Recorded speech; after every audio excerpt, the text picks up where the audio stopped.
नाज़रीन अवां खे अपडेट कंदासीं। अहम ख़बर आहे त पेशावर में मदरसे अंदरि धमाको थियो आहे। धमाके में 7 ॼणा शहीद थी विया आहिनि, जॾहिं त 70 खां वधीक ज़ख़्मी थी पिया आहिनि। धमाके खां पोइ पुलिस, सिक्योरिटी फोर्सिस ऐं रेस्क्यू टीमूं धमाके वारे हंधि पहुची वियूं आहिनि। इमदादी कार्रवायूं जारी आहिनि, जॾहिं त ज़ख़्मियुनि मां केतिरनि ॼणनि जी हालत नाज़ुक ॿुधाई पई वञे। ज़ख़्मियुनि में 29 ॿार भी शामिल आहिनि।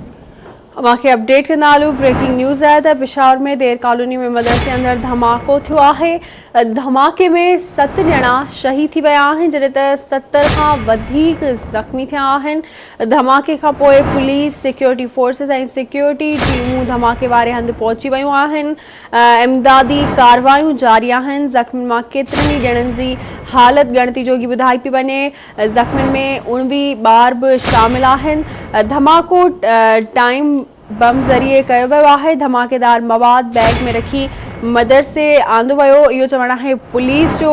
धमाके में 4 खां 5 किलोग्राम धमाकेदार मवाद इस्तेमाल कयो वियो। हिकु भेरो ॿीहर नाज़रीन अवां सां शेयर कंदासीं। अहम ख़बर आहे पेशावर में मदरसे अंदरि धमाको थियो आहे। 7 ॼणा शहीद थी विया आहिनि, 70 खां वधीक माण्हू ज़ख़्मी थिया आहिनि। धमाके खां पोइ पुलिस, सिक्योरिटी फोर्सिस ऐं रेस्क्यू टीमूं धमाके वारे हंधि पहुची वियूं आहिनि। इमदादी कार्रवायूं जारी आहिनि, जॾहिं त ज़ख़्मियुनि मां केतिरनि ई ॼणनि जी हालत ॻणती जोगी ॿुधाई पई वञे। ज़ख़्मियुनि में 19 ॿार भी शामिल आहिनि। धमाको टाइम बम ज़रिए कयो वियो आहे। इहो चवणु आहे पुलिस जो वधीक चवणु आहे त धमाकेदार मवाद बैग में रखी मदरसे आंदो वियो हो। धमाके में 4 खां 5 किलोग्राम धमाकेदार मवाद इस्तेमालु कयो वियो आहे। वज़ीर आज़म इमरान ख़ान, घरू वज़ीर एजाज़ शाह, KPK जे वॾे वज़ीर ऐं मरियम नवाज़ पारां धमाके जी मज़म्मत कई वई आहे। अवांखे अपडेट कंदा हलूं। ब्रेकिंग न्यूज़ आहे तो पेशावर जी देर कॉलोनी में मदरसे अंदर धमाको थियो आहे।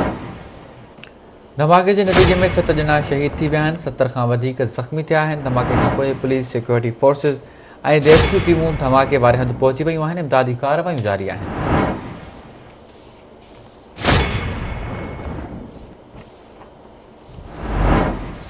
ॾाढी ताज़ा तरीन अपडेट्स आहिनि, अवां सां शेयर पिया कयूं। पेशावर में मदरसे अंदरि धमाको थियो आहे। 7 ॼणा शहीद थी विया आहिनि, 70 खां वधीक माण्हू ज़ख़्मी थिया आहिनि। धमाके खां पोइ पुलिस, सिक्योरिटी फोर्सिस ऐं रेस्क्यू टीमूं धमाके वारे हंधि पहुची वियूं आहिनि।